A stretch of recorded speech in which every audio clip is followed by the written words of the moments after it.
بھارت میں، ہندوستان میں ایک مسئلہ ایسا پیش آیا ہے، توجہ سے سنیں، اور بہت سارے لوگوں کو شاید ان کی فکر بدل جائے اس سے۔ ہندو تھے، مسلم تھے، ہندو اپنے ہندوانہ رسم و رواج میں تھے، پوجا میں ہیں، ان کے اپنے تہوار ہیں، ان کے اپنے شعار ہیں۔ مسلمانوں کی اپنی عبادتیں ہیں، ان کی مسجدیں ہیں، ان کے اپنا لباس ہے، ان کے اپنے تہوار ہیں۔ لیکن ایک صاحب آئے، گرو نانک۔ گرو نانک پوری دنیا گھومے ہوئے شخص۔ گرو نانک بغداد میں کئی سال تک چلہ کشی کی۔ گرو نانک کا بہت سارے ملکوں میں دورہ ہوا۔ ساری چیزوں کو دیکھ کر کے گرو نانک ایک سیکولر شخص تھا، ایک سیکولر آدمی، یعنی ابھی تک کسی دھرم میں، کسی دین میں داخل نہیں۔ اسلام کو بھی خوب پڑھا گرو نانک نے، حضور پاک صلی اللہ تعالیٰ علیہ وسلم کی حدیثیں بھی پڑھی، سنتیں بھی پڑھی، امپریس بھی ہوئے۔ گوتم بدھ کی بھی تعلیمات پڑھی، گوتم بدھ کو بہت گہرائی سے پڑھا، دیکھا، امپریس ہوئے۔ رام کرشن کے بھی بہت سارے کہانیاں پڑھی، ہندوؤں کے پرانے معاملات دیکھے، کچھ اچھائیاں اس میں بھی تھی۔ ہندوستان آنے کے بعد گرو نانک نے کیا کیا؟ کہا کہ اسلام میں بہت ساری اچھائیاں ہیں، بلکہ آپ کو معلوم ہونا چاہیے گرو نانک نے حضور صلی اللہ علیہ وسلم کی شان میں کئی نعتیں لکھی ہیں۔ حضور پاک صلی اللہ تعالیٰ علیہ وسلم کو آج بھی سکھ برادری بڑے پیر کے نام سے جانتے ہیں۔ اللہ کے حبیب صلی اللہ تعالیٰ علیہ وسلم کو بڑا ادب و احترام کرتے تھے۔ گرو نانک نے پگڑی کو لازم کیا اور اس کے فوائد بیان کیے۔ اللہ کے حبیب صلی اللہ تعالیٰ علیہ وسلم کی کئی سنتوں کو انہوں نے اپنی زندگی میں لازم قرار لیا۔ وہ امپریس تھے۔ خیر ہوا کیا؟ ایک سوچ یہ لے کر کے آئے، سارے دینوں کو ایک ہونا چاہیے، سارے لوگوں کو ایک ہو جانا چاہیے، ہندوؤں کو بھی، مسلمانوں کو بھی، بدھوں کو بھی، بدھسٹ جو ہیں ان سب کو ملا دینا چاہیے۔ تو انہوں نے دعوت دینا شروع کیا۔ ایک کام کرتے ہیں، اسلام کی کچھ اچھائیاں بھی ہم لے لیتے ہیں، ہندوؤں کی بھی چیزیں باقی رکھتے ہیں، بدھزم کی بھی کچھ چیزیں ہیں، بدھ مت کی بھی کچھ چیزیں باقی رکھتے ہیں، یہ سب ملا کر کے سارے لوگوں کو ایک کرتے ہیں۔ سوچا تو ٹھیک تھا اتحاد کے لیے، اس سوچ پر کام شروع کیا، لوگوں کو بلایا اور ایک لا ترتیب دیا، یہ اسلامی چیزیں، ہندو مت کی چیزیں، بدھ مت کی چیزیں سب جمع کیا۔ کچھ فالوور تو بن گئے، لیکن میرے عزیزو فرق کیا پڑا؟ ہندو ہندو ہی رہے، مسلمان مسلمان ہی رہے، تیسرے ایک اور برادری پیدا ہو گئی، ایک اور دین جنم لے لیا۔ کون سا؟ سکھ۔ انہوں نے کام کس لیے کیا تھا؟ سب کو متحد کرنے کے لیے۔ تو میں کہتا ہوں کبھی کبھار جو اس طرح کے اتحاد کی بات کرتے ہیں وہ ایک تیسرا فرقہ جنم دے دیتے ہیں، ان کو تو ملا نہیں سکتے۔ اس لیے ہونا کیا چاہیے؟ آپ لوگ یہ سوچ رہے ہوں گے کہ اتحاد ہونا ہی نہیں چاہیے۔ نہیں، میں چاہتا ہوں اتحاد۔ قرآن نے کہا ہے عیسائیوں سے اتحاد کے لیے کیسے؟ اللہ نے فرمایا تعالوا الی کلمۃ سواء بیننا وبینکم الا نعبد الا اللہ۔ اے رسول آپ ان کو بلا لیں، عیسائیوں کو، آ جاؤ ایک پوائنٹ پہ ہم جمع ہو جاتے ہیں، ایک پوائنٹ پہ ہم جمع ہو جاتے ہیں جو تمہارے اور ہمارے درمیان ایک ہی ہے۔ کیا؟ ہم بھی اللہ کے سوا کوئی دوسرا خدا نہیں مانتے، تم بھی خدا کے سوا کسی دوسرے کو نہ مانو، اس پوائنٹ پہ جمع ہوتے ہیں۔ یہ اتحاد ہے جو قرآن کی دعوت ہے، یہ دوستی ہے۔ اس طرح کی دوستی کرو آپ، میرے کسی اصول پر فرق آنے نہ پائے، اس طرح کی دوستی آپ کرو۔ بعض لوگ سمجھوتے اور مصلحتوں کے نام پر، دوستی کے نام پر اپنے آپ کو بھی چینج کر لے جاتے ہیں، اپنا آپ بھلا لیتے ہیں۔ اس کی مثال میں یوں سمجھا دوں آپ کو، کسی کا دل رکھنے کے لیے اتنا نہ گر جاؤ کہ تمہاری جڑیں ختم ہو جائیں۔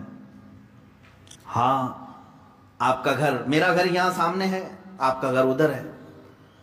آپ نے کہا کہ ہمارے اور آپ کے درمیان تلخی ہے کھڑکی کے معاملے کو لے کر کے۔ میں نے کہا ٹھیک ہے، کھڑکی ادھر سے ادھر نکال دیا، فرق نہیں پڑے گا۔ سامنے والے نے کہا کہ کھڑکی آپ کی ادھر کھلتی ہے، اگر ادھر نہ ہو تو ہمارا آپ کا کوئی مسئلہ ہی نہیں۔ تو میں نے اتحاد کے لیے، ان سے محبت کے لیے اپنی کھڑکی بدل لی۔ کبھی سامنے والے نے کہا آپ کی چوکھٹ جو ہے وہ بہت اونچی ہے، تھوڑی چھوٹی ہوتی تو ہمارا اور آپ کا کوئی اختلاف ہی نہیں ہوتا۔ میں نے کہا ٹھیک ہے، چوکھٹ میں چھوٹی کر لیتا ہوں تاکہ ان چیزوں سے فرق نہیں پڑتا میرے گھر پر، تھوڑی سی تبدیلی ہوتی۔ سامنے والے نے یہ کہا اگر آپ کے پائے سے جو ہے نا بڑا مسئلہ ہے میرے لیے، یہ پایا نکال دو تو ہمارا اور آپ کا اختلاف ہی ختم ہو۔ یہ کون سی بات ہوئی بھائی؟ یہ تو پائے کی بات کر رہا ہے، میرے گھر کے پائے کی بات کر رہا ہے کہ پایا آپ کا یہ نکال دو تو میرا اور آپ کا اختلاف ہی نہیں رہے گا۔ تو تم کیا چاہتے ہو کہ میں کھلے میدان میں آؤں تب اختلاف ختم ہوگا تمہارا؟ اسی طرح میرے عزیزوں، کبھی کبھار اتحاد کے نام پر آپ سے یہ کہا جائے گا صرف ٹوپی تمہاری ہمارے لیے دقت کی بات ہے، تم نکال دو، داڑھی تمہاری ہمارے لیے دقت کی بات ہے، نکال دو، ہمارا تمہارا اتحاد ہوگا۔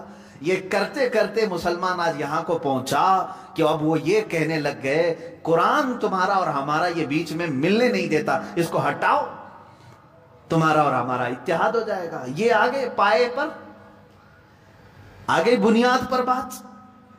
ہاں اس طرح کی باتیں آج ہو رہی ہیں کہ قرآن جو ہے تمہیں منع کرتا ہے کافروں سے دوستی کے لیے، ایسی آیتیں ہیں، اس کو ہٹا کر باہر رکھ دو، تمہاری اور ہماری دوستی اختلاف ختم ہو جائے گا۔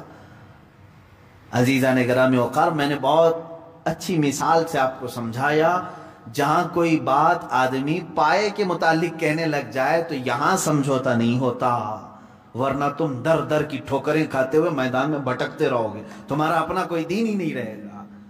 اگر کوئی تمہیں اس بات پر سمجھوتا کرنے کے لیے کہتا ہے کہ تیری اور میری دوستی باقی رہے گی بس ایک نام محمد ہٹا دے صلی اللہ علیہ وسلم، حضور پاک صلی اللہ تعالی علیہ وسلم کو کیا ہم اپنے درمیان سے ہٹا دیں؟ وہ تو پورے جڑ کی بات کر رہا ہے، تو یہاں سمجھوتا نہیں ہوتا۔ اس طرح کی دوستیوں سے اللہ رب العزت نے منع فرمایا، اے ایمان والو ان لوگوں سے دوستی نہ کرو۔ کس بنیاد پر؟ کہ کہیں وہ تمہیں کفر میں نہ لے جائیں۔ ہاں میں نے ظاہر کر دیا آپ کے سامنے، تجارت میں دوستی ٹھیک ہے، پڑوس میں ہے نان مسلم کسی بھی دھرم کا رہنے والا، اس کے ساتھ دوستی رکھ سکتے ہو آپ، اگر وہ بھوکا ہے تو آپ کھانا کھلا سکتے ہو، اگر بے لباس ہے تو آپ لباس پہنا سکتے ہو۔ اسلام میں یہ تمام چیزوں کی اجازت دی۔ تجارت میں تم معاملات کر سکتے ہو، پڑوس ہونے کے اعتبار سے معاملات کر سکتے ہو، تمہارے کلیگ ہیں ایک ساتھ نوکری کرتے ہیں، جاب کرتے ہیں، ایک دوسرے کے ساتھ پڑھاتے ہیں، ان معاملات میں تم تعلقات رکھ سکتے ہو۔ یہاں جو ممانعت آئی ہے وہ دینی معاملات کے سلسلے میں۔ اسی لیے میں کہتا ہوں عام مسلمانوں کو یہ چاہیے کہ وہ دینی معاملات میں ان لوگوں کے ساتھ ڈسکشن پر بھی نہ جائیں، نہ کریں۔ ہاں جب کبھی دھارمک معاملات پر بات کرنے کی نوبت آ جائے تو ان لوگوں سے یہ کہیں کہ ہمارے دھرم کو جو زیادہ جانتا ہے وہ بیٹھے، تمہارے دھرم کو جو زیادہ جانتا ہے وہ بیٹھے، یا ان کی فیلڈ ہے وہ گفتگو کریں گے، ورنہ تمہیں ان تمام چیزوں میں الجھا کر کے کبھی قرآن کے بارے میں تم سے سوال کر دے گا، تمہارے قرآن میں ایسی بات آئی ہے، کیا ضروری ہے تم کو ہر چیز کا اس کو جواب دینا؟ اب مثال کے طور پر کوئی میڈیکل کا اسٹوڈنٹ ہے، اس سے ایگریکلچر کے بارے میں پوچھا جا رہا ہے، تو کیا ضروری ہے اس کو ہر چیز کا جواب دینا؟ وہ بس اتنا کہہ دے کہ ایگریکلچر کا جو اسٹوڈنٹ ہے اس سے یہ رابطہ کر لیں، آپ وہاں کے ٹیچر سے آپ پوچھ لیں، یہ میری فیلڈ نہیں ہے۔ تمام نوجوانوں سے میں یہی کہوں گا کہ آج کے زمانے میں ڈیبیٹ کا سلسلہ بہت شوق سے دیکھا جاتا ہے اور کیا بھی جاتا ہے۔ ہاں میں نے اس سے قبل شاید بتایا ہوگا، رات کے 3 بج رہے تھے، ایک بار مجھے فون آیا رمضان کے ہی موسم، اسی رمضان کے وقت رات کے 3 بجے کے قریب، شہری کو ابھی تھوڑا ٹائم باقی تھا، اور اتنی رات کو فون آئے تو تھوڑا سا قلق ہوتا ہے کہ پتہ نہیں کوئی ایمرجنسی تو نہیں۔ جھٹ سے میں نے اٹھایا، نیند خراب، سامنے والے نے کہا کہ حضرت ایک بہت ضروری مسئلہ ہے۔ کہا کہ کیا بات ہے بیٹا؟ کہا مناظرہ چل رہا ہے، ایک سوال آ گیا ہے۔ مناظرہ چل رہا ہے، مناظرے کے بیچ میں رات کے 3 بجے مناظرہ چل رہا ہے۔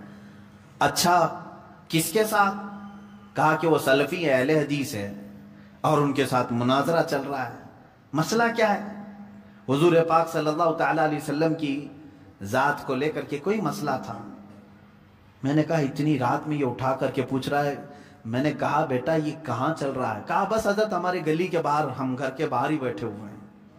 یہ کٹے پر بیٹھ کر رات کے 3 بجے مناظرہ چل رہا ہے اور فون لگا رہے ہیں ہمیں رات کے 3 بجے. عزیزان گرامی وقار، میں بچوں سے کہتا ہوں اے میرے عزیزو، یہ تمہاری فیلڈ نہیں. کسان کے ہاتھ میں اگر چاقو دے کر کے کہو کہ پیٹ کا آپریشن کرے تو پھر وہ کیا کرے گا؟ معلوم ہے کیا کرے گا؟ جس طرح وہ کدال اور پھاوڑا چلاتا ہے کھیتی باڑی میں، اسی طرح تمہارے جسم کے ساتھ بھی چلائے گا. دین کے اصول اور دین کی باریکیاں علماء کے لیے چھوڑ دیں. یہ تمام ڈیبیٹ کا حصہ بننے کی کوشش نہ کرے. خاص طور پر نان مسلم کو اس طرح کی دعوت دینا، ڈیبیٹ کرنے کے لیے بلانا، میں کہتا ہوں یہ سب کی فیلڈ نہیں ہے.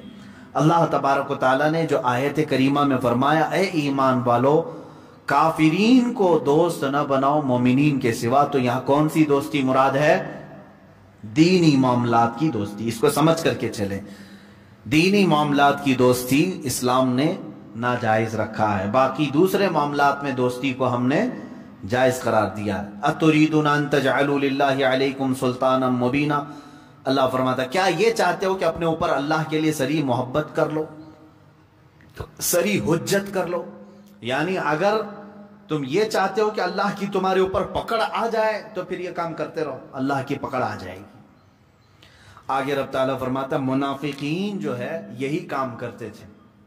ان کے پاس جا کر بیٹھتے تھے، ڈسکس کرتے رہتے تھے، دین کے معاملات کو لے کر کے مذاق کرتے رہتے تھے. حضور صلی اللہ تعالیٰ علیہ وسلم کے معاملات کو لے کر کے آپس میں ڈسکس کر